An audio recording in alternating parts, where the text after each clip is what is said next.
kekerasan seksual itu melanggar hak asasi manusia. Ya. Semua orang bisa jadi korban. Jadi bisa siapa aja dan bisa di mana aja.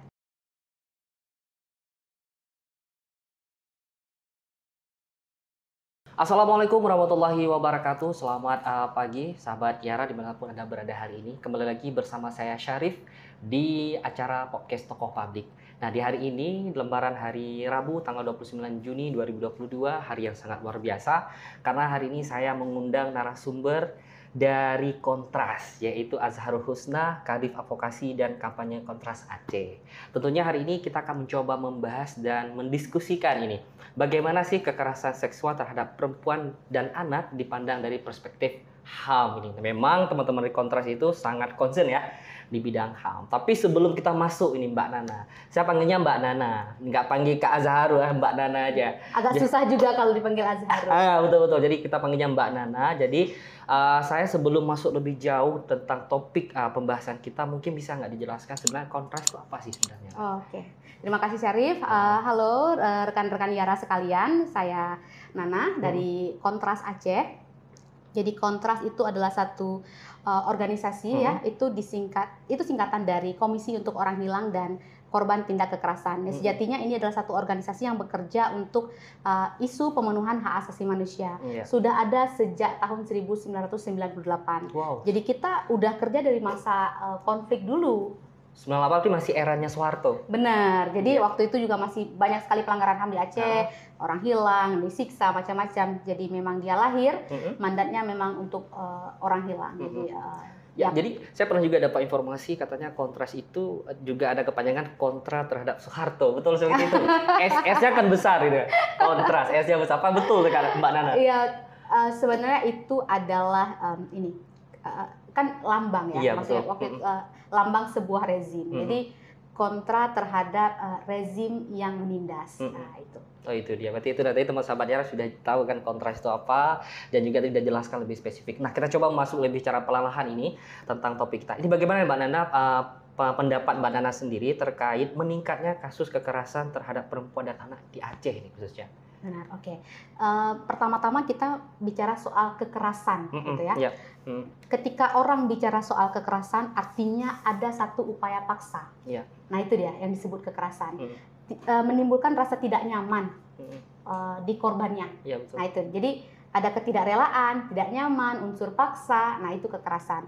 Tapi kekerasan itu juga ada banyak macamnya kan. Jadi ada fisik, ya, ada psikis, kemudian ada penelantaran ekonomi juga gitu, dan ada seksual. Jadi ada banyak sebenarnya jenis kekerasan. Oke, gimana trennya sekarang gitu kekerasan terjadi terhadap perempuan dan anak gitu? Kekerasan secara umum itu memang meningkat gitu.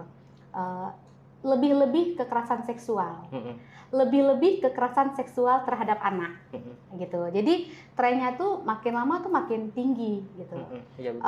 Kalau kekerasan misalnya berupa fisik, psikis, penelantaran ekonomi itu juga tinggi dan itu ada catatannya. Betul. Kita bisa akses di DP3A, di Dinas Perlindungan Perempuan dan Anak gitu. Jadi kita bisa akses, mereka punya sejumlah data dan kita bisa ngelihat grafik trennya. Iya, betul. Memang kita dari tim penelusuran dari teman-teman Yara, kita mengambil angka di tahun 2021 saja, itu ada sekitar 355 kasus yang terjadi terhadap perempuan. Nah, ini pertanyaan sekarang begini, kenapa sih sebenarnya kita punya kanun yang sudah spesifik mengatur tentang itu, tapi kenapa angka kekerasan itu setiap harinya semakin meningkat? Ya. Apa persoalannya di sini? Benar. Jadi kalau kita bicara soal hukum, hukum itu bukan hanya semata-mata yang tertulis, tapi juga hukum yang hidup di masyarakat. Jadi ada living law juga, ya. Jadi kalau kita hanya menyandarkan diri pada hukum yang tertulis, itu bisa aja tidak cukup komprehensif, bisa aja tidak cukup gitu. Jadi ada dua yang harus diintervensi. Yang pertama memang kepastian hukum, ya hukum yang tertulis tadi. Yang kedua memastikan budaya itu yang living law tadi itu tetap bekerja sesuai dengan ordernya itu. Jadi ada norma-norma, ada moral-moral tertentu yang ada di masyarakat. Itu juga harus dipastikan. Dan melalui institusi pendidikan, rumah, sekolah, daya gitu kan.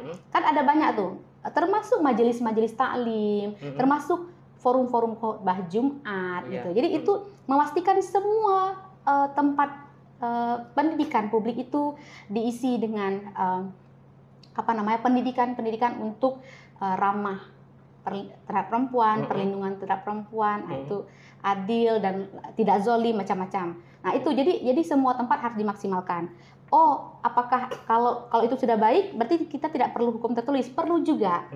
Sekarang kita tinjau lagi, apakah hukum yang tertulis itu sudah cukup komprehensif mengatur? Ayo kita lihat, kan begitu. Oh, kalau misalnya di Aceh kita punya perda atau kanun kita bilangnya, kita punya kanun untuk kasus kekerasan seksual misalnya, ada kanun jinayat juga. Kalau untuk Aceh gitu. Yang di dalamnya ada 10 jarimah gitu kan, juga bicara soal perkosaan, pelecehan seksual juga gitu, baik terhadap perempuan maupun anak. Lagi-lagi pertanyaannya, apakah sudah cukup komprehensif? Nah gitu kan, kalau kita baca lagi, itu kanun jinayat memberikan hukuman opsional. Iya betul. Ya, betul. Jadi ada 3 hukuman, ada cambuk, ada penjara dan ada denda gitu kan. Apakah itu cukup? Kemudian kita lihat lagi, biasanya yang paling sering dijatuhkan hukuman apa? Cambuk. Oke, kita lihat cambuk itu seberapa lama? Ya, berapa lama selesai? Seberapa efektif dia? Iya, gitu. Oh, katanya, oh ya, ini bukan untuk rasa sakit, ini bukan untuk menimbulkan ini dan itu, ini hanya untuk rasa malu supaya orang jera. Kalaulah orang itu bisa merasa malu, sejak awal dia kan tidak melakukan kekerasan seksual. Betul. Kan gitu pertanyaannya kan. Nah, itu. Jadi gimana dong kalau begitu? Artinya peraturan yang tertulis nggak cukup baik gitu. Nah, jangan khawatir. Jangan khawatir gitu ada solusinya. Selalu kan. Kan semakin hari itu kan harusnya memang semakin baik. Nah, untuk kita di Indonesia sebenarnya cukup membahagiakan karena bulan April kemarin sudah disahkan ya undang-undang penghapusan kekerasan seksual. Nah, jadi secara hierarki dia kan lebih tinggi ya karena undang-undang ya. Nah, itu kan cukup komprehensif gitu. Untuk perlindungan, pencegahan, penanganan, bahkan ya pemulihan juga terhadap korban kekerasan terhadap perempuan. Terus kalau anak-anaknya gimana? Ini yang jadi PR kita nih. Kita sebenarnya punya Undang-Undang Perlindungan Anak, Undang-Undang Nomor 35. Nah, tapi kan masih kalau bahasa gampangnya terkancai gitu ya. Karena kita nabrak dengan kanun jinayat. Nah, jadi sebenarnya di situ nih perjuangannya nih masih di situ. Jadi ada memang tarik ulur ya. Selain kita punya undang-undang, tapi juga kita harus menghargai daripada kanun yang ada di Aceh hari ini. Karena ada satu pasal di kanun jinayat yang mengatakan bahwa kalau ada jarimah yang ada di dalam kanun ini dan ada di luar, maka kita pakai kanun ini. Maka ketika bicara soal kasus pelecehan seksual, misalnya ada di kanun, kita harus pakai kanun, kita nggak bisa pakai yang lain, kita nggak bisa pakai undang-undang. Nah, jadi ada satu pasal 70 itu tuh yang buat akhirnya kita nggak bisa pakai undang-undang. Padahal kalau ngikut hierarki itu harusnya undang-undang di atas dari perda gitu. Betul sekali. Jadi memang pasal 70 ya, pasal 70 ini menghambat aparatur atau APH, aparatur penegak hukum ini untuk menghukum si pelaku seberat mungkin. Karena saya melihat begini, saya sangat sedih ketika melihat si korban ini. Apalagi seorang perempuan yang notabene itu mereka adalah makhluk yang lemah, yang harus dilindungi. Tapi dengan hari ini lahirnya kanun jinayat, kita tidak memberikan kepastian hukum dan juga memberikan kemanfaatan bagi korban itu. Itu dia. Dan kemudian kan memang bukan hanya hukuman yang membuat orang jadi jera gitu. Betul. Kan. Jadi ada sejumlah misalnya hal yang harus dilakukan termasuk pemulihan karena pelaku itu bisa saja korban di masa lalu. Dan jangan lupa laki-laki juga bisa jadi korban. Ini menarik ini betul. Nah, benar kan? Jadi mana yang disorot di media itu adalah perempuan jadi korban. Bagaimana dengan laki-laki, Mbak Nana? Iya, laki-laki juga. Jadi siapapun, ini yang harus digarisbawahi. Siapapun bisa menjadi korban, gitu. Contoh kasus. Mungkin ingat Syarif, kekerasan seksual yang terjadi di pesantren. Oh ya, ingat. Itu korbannya kan laki-laki. Betul. Nah, maksudnya gitu. dan beberapa tempat yang lain. Itu hanya contoh. Ini kalau memang harus dikta sensor gitu ya. disensor dia. Disensor, ya sensor boleh gitu. Tapi itu kan memang publik sudah mengetahui kasus itu kan. Itu bukan kasus yang rahasia gitu kan. Rahasia orang semua udah tahu, digembar-gemborkan. Tapi yang perlu digarisbawahi adalah semua orang bisa menjadi korban. Terus enggak cuman di instansi pendidikan, dimanapun, di kantor, di rumah gitu. Bahkan yang paling banyak itu kan di rumah. Betul. Orang tidak aman di rumahnya sendiri. Jadi enggak ada tempat aman gitu, gitu kan. Betul. Makanya tadi perlu living law. Kalau enggak ya udah yang orang-orang bilang homo homini lupus itu, manusia menjadi serigala buat manusia lain. Iya, itu kan terjadi. Sebenarnya itu yang membedakan manusia dengan makhluk yang lain kan, karena dia berakal. Tapi ketika nggak dipakai, ya ini menjadi persoalan. Jadi persoalan. Tapi di poin ini saya tangkap adalah untuk mengharmonisasikan kembali, kita harus menghidupkan living law. Ya, agar tidak terjadi homo homini lupus gitu. Ya. Saya pernah baca di buku filsafat hukum dan teori hukum bahasa itu. Sarjana hukum ya. Okay. Tapi gini Mbak Nana, saya kan melihat kontras memang concern di bidang HAM. Bagaimana perspektif HAM terkait kekerasan seksual yang ada di Aceh? Ya, kekerasan seksual itu melanggar hak asasi manusia. Ya, betul. Jadi kan kita sepakat ya bahwa manusia itu berhak untuk hidup. Hak hidup itu adalah hak dasar yang harusnya dimiliki oleh semua manusia. Nggak ada yang boleh cabut, nggak ada yang boleh kurangi, nggak ada yang boleh hilangkan. Ya, gitu. Tapi apakah hanya hidup? Enggak. Hidup dengan bermartabat. Gitu. Jadi makanya kemudian hidup ada kewajiban lain yang mengikuti itu. Pendidikannya, lapangan pekerjaannya, gitu kan? Dan lain-lain gitu. Itu karena harusnya hidup dengan bermartabat gitu. Nah, disitulah masuk fungsi negara kan. Negara tuh harusnya melindungi. Iya, melindungi itu, protect. Kayak dulu di SD belajar kita kan di pelajaran, nggak tahu nih sekarang apakah PKN, kewarganegaraan, PMP. Tapi kita ingat dulu PPKN. Iya, PPKN kalau dulu kan, karena dia berubah-ubah terus kan. Negara tuh to protect, to respect, to fulfill gitu kan. Ini negara harusnya melindungi gitu. Ya tadi hak untuk hidup dengan bermartabat. Jadi ketika hak rasa aman, itu kan rasa aman tuh yang diambil kan ketika kita jadi korban kekerasan gitu. Harusnya negara hadir gitu. Ya kan, termasuk to respect, menghormati gitu. Dan to fulfill, dia wajib memenuhi dengan cara apapun, apakah membuat peraturan, menyiapkan sarana prasarana yang memadai, itu udah kewajiban negara. Maka ketika itu tidak terjadi atau nggak dibuat sarana prasarana yang cukup, nggak dibuat aturan yang melindungi, maka terjadi pelanggaran di situ. Makanya kita bilang kekerasan terhadap perempuan itu bisa jadi pelanggaran HAM ketika negara tidak hadir di situ. Artinya negara tidak hadir. Negara tidak hadir. Nah, pertanyaan selanjutnya nih Mbak Nana, saya menarik ini. Apakah hari ini negara sudah hadir untuk melindungi dan memenuhi seluruh hak yang sudah direnggut? Iya, kalau secara kita kan terus ya terus memperbaiki diri. Untuk saat ini kita sudah punya ya seperti cerita tadi ya undang-undang yang cukup baik. Penghapusan ya? Iya, undang-undang penghapusan kekerasan seksual. Yeah.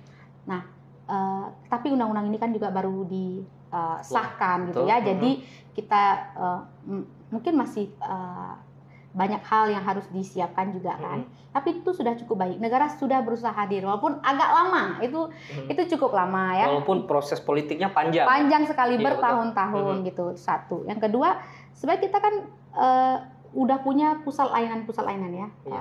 P2T, P2A kan. Atau TP2A. Jadi tapi itu juga kan masih ada kekurangan. Misalnya anggarannya nggak cukup. Iya, betul. Tenaga ahli yang nggak cukup juga, misalnya psikolog gitu, rumah aman. Jadi masih banyak negara berusaha hadir tapi masih belum cukup.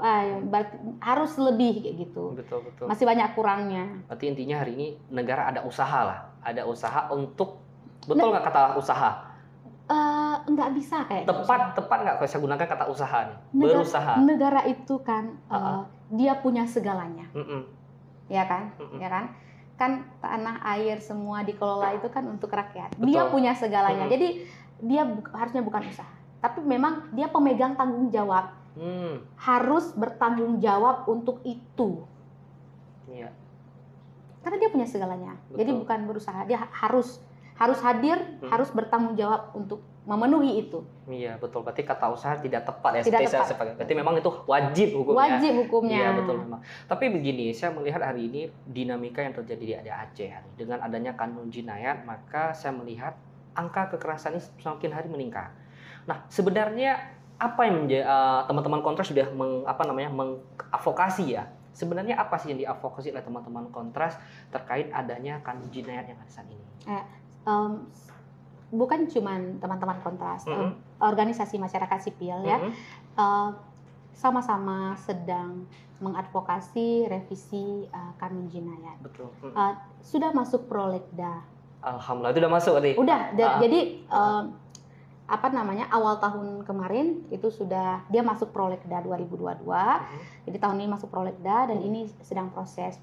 Maka yang harus sama-sama kita lakukan sekarang adalah mengawal proses ini supaya baik adanya. Betul. Kan ketika dibuat perubahan, semoga perubahan itu ke arah lebih baik. Jadi harus sama-sama kita kawal. Yara juga mengawal, Kontras juga mengawal, ada LBH juga, ada organisasi-organisasi lain, termasuk gerakan perempuan, semua. Jadi semua harus mengawal. Kenapa? Kayak cerita tadi, semua orang bisa menjadi korban. Betul. Saya, Syarif, betul. Penonton, ya, betul. anak-anak, adik-adik kita, ibu, kan ada perkosaan terhadap nenek-nenek juga ada, gitu. Jadi jangan menyerah bahwa sudah tua ini tidak akan mungkin jadi korban. Enggak, semua orang bisa jadi korban. Jadi bisa siapa aja dan bisa di mana aja. Di mana aja, betul sekali. Saya melihat memang kemarin ketika mengadvokasi terkait untuk dilakukan judicial review atau perubahan legislative review istilah ya. Legislative review terkait kanun jinayat memang prosedurnya sangat panjang dan sangat rumit ya.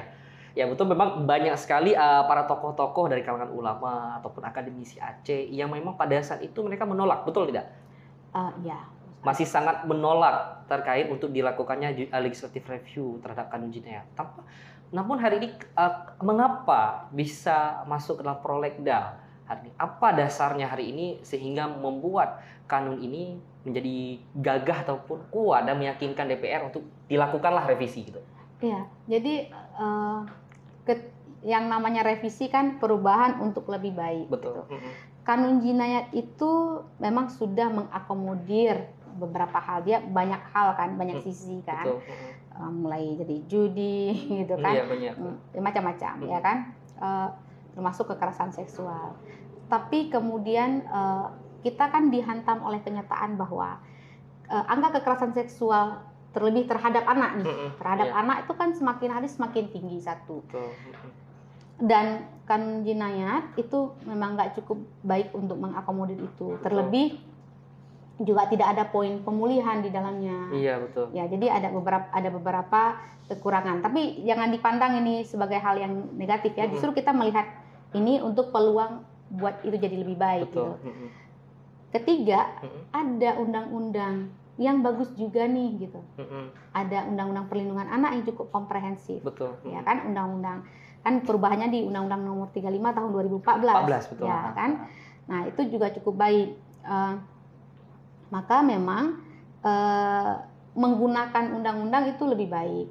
Tapi kan kita tadi terhalang oleh pasal 70 nih. 70 betul.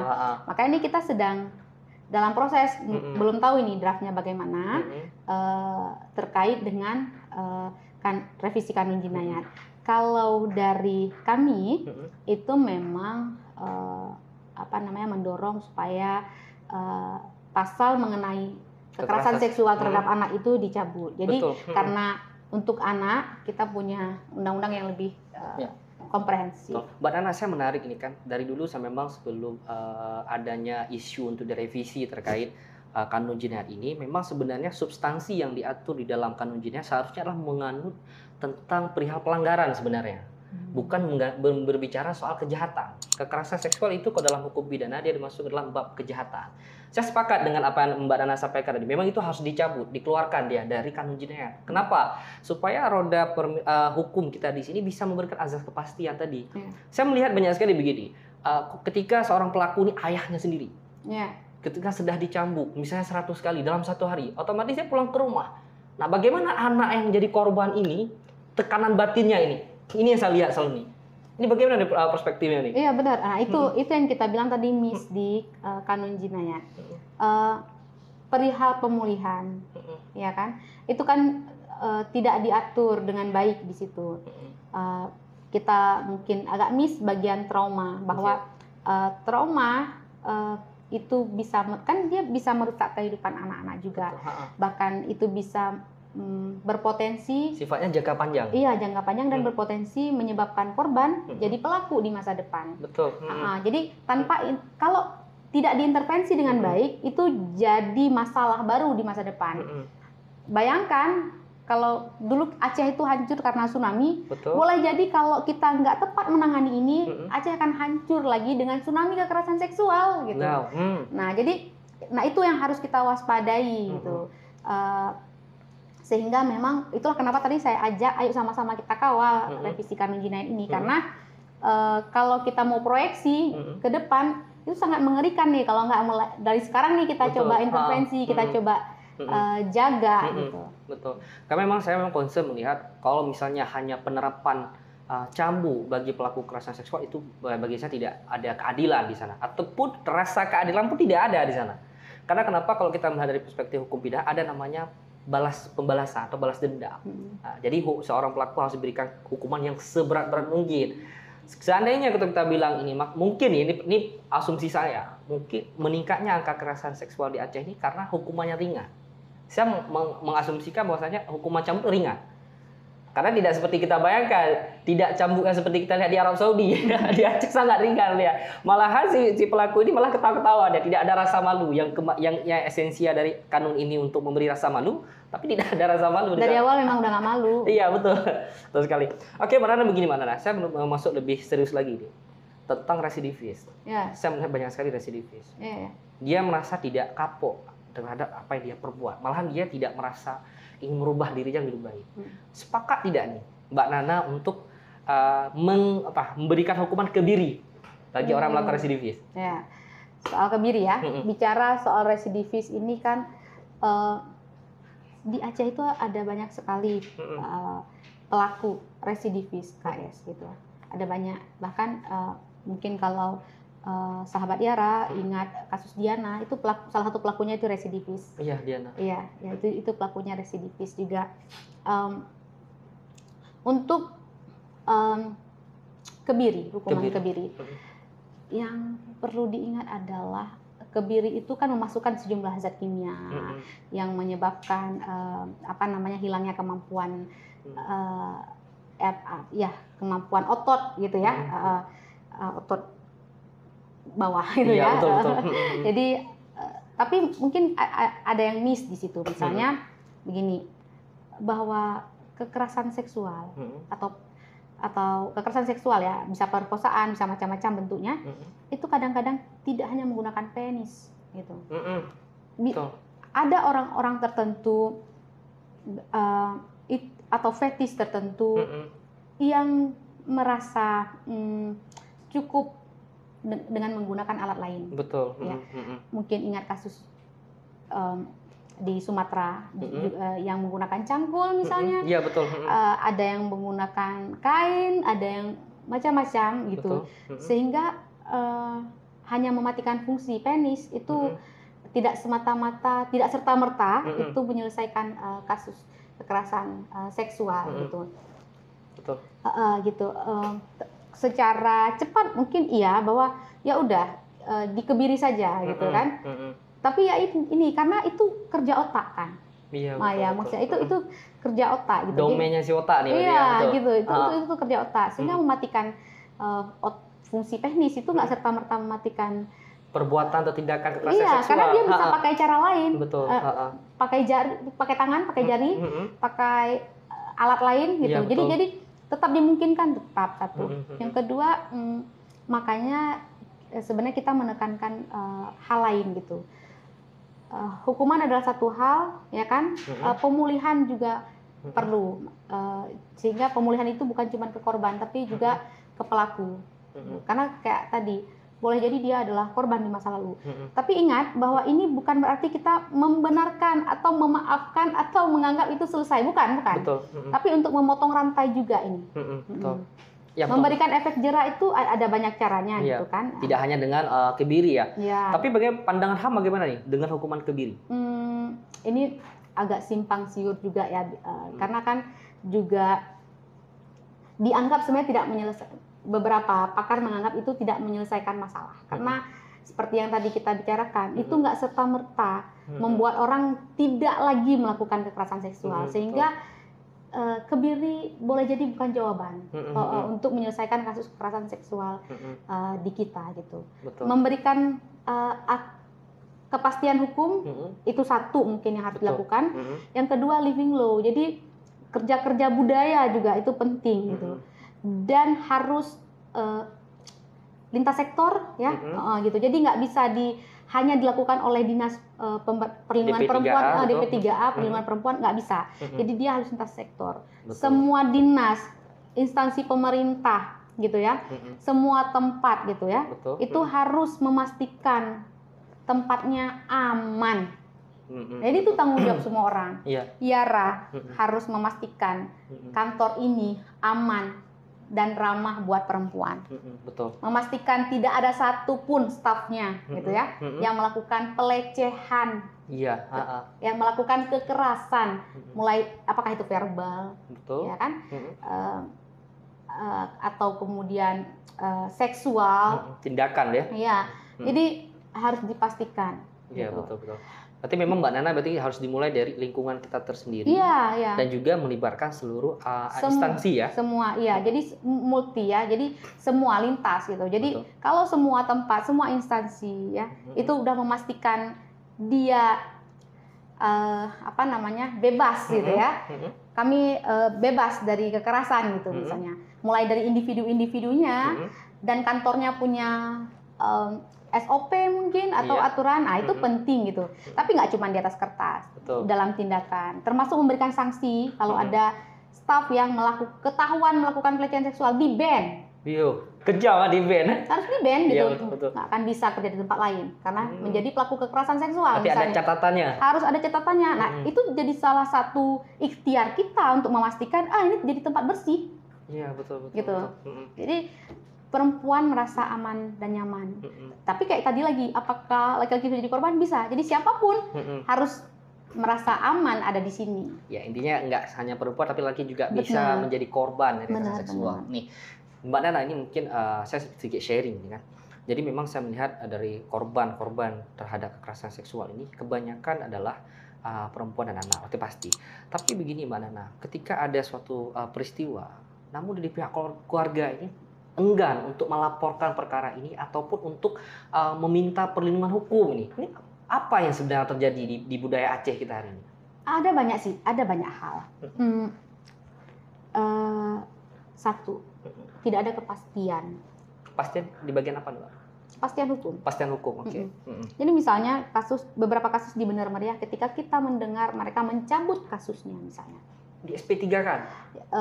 Mereka cabut, mereka udah lapor. Dicabut, cabut. Kemudian keluarga cabut. Kenapa? Karena nggak selesai-selesai. Kemudian pelaku hanya dicambuk begitu kan. Sementara kayak kita cerita tadi ya, dia akan kembali ke rumah dan ke kampung itu, kemudian menimbulkan trauma berkelanjutan begitu. Korban atau keluarga korban itu merasa ya sia-sia aja. Kita capek, kemudian habis waktu, tapi kemudian kita nggak dapat keadilan. Kan korban itu punya hak, salah satunya hak atas keadilan. Betul. Selain dari hak atas pemulihan, macam-macam kan. Tapi yang pertama-tama itu memang hak atas keadilan. Itu nggak ada, sehingga ya udah. Itu misal satu, soal kepastian hukum. Yang kedua, boleh jadi lambannya penanganan. Nah itu kan. Terus jangkauan, kan tadi kita cerita, ada pendampingan dari P2T, P2A, tapi apakah sudah cukup gitu.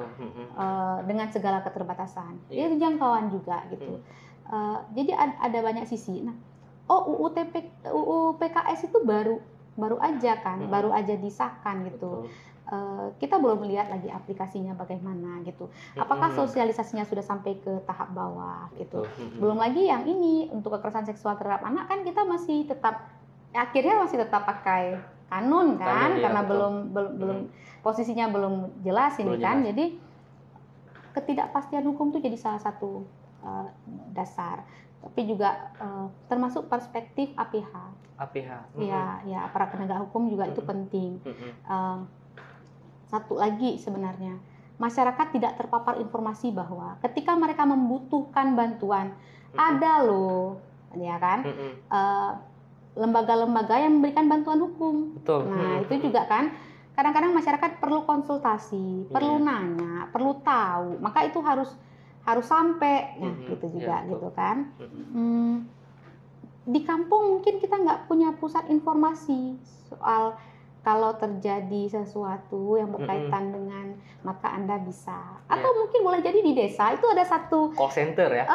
Kalau bukan call center apa ya, sudut pojok baca apa? Pojok pengaduan kayak apa gitu kan, konsultasi karena ada banyak masalah apalagi di desa kan, mulai tapal batas, tanah, semua waris ini gitu kan.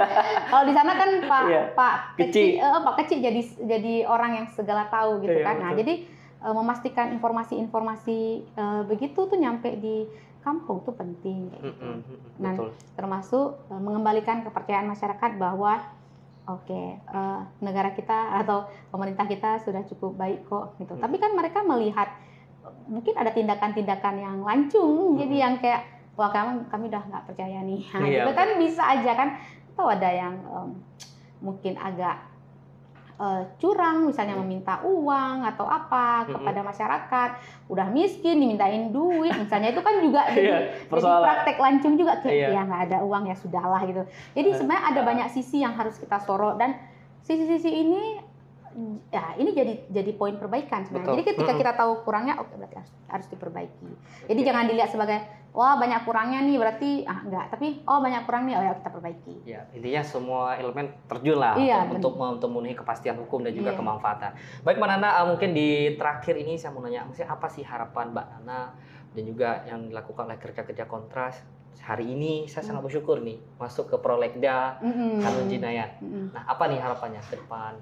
Iya, sebenarnya harapan saya mungkin sama seperti harapan Syarif dan harapan para pendengar Yara ya dimanapun berada, Aceh ini menjadi zero kekerasan seksual.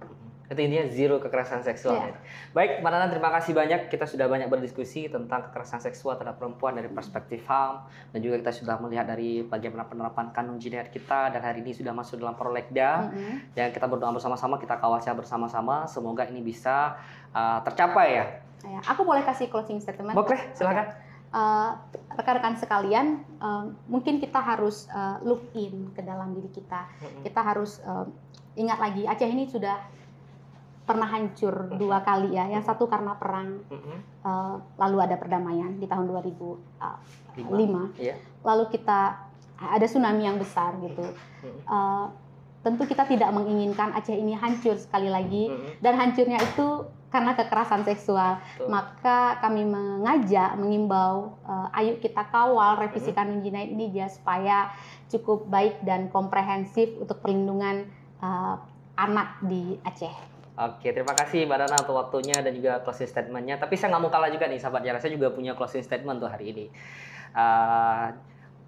Roskopol mengatakan bahwasanya law is tool of social engineering. Hukum itu merupakan alat rekayasa sosial. Baik, terima kasih sahabat Yara sudah berhadir di podcast Tokoh Publik, dan Mbak Nana terima kasih sekali lagi. Terima kasih Syarif dan Yara sudah mengundang. Iya, semoga apa yang dikerjakan memberikan impact positif lah. Amin, amin, amin. Baik teman-teman Yara, saya Syarif, saya pamit undur diri. Wassalamualaikum warahmatullahi wabarakatuh.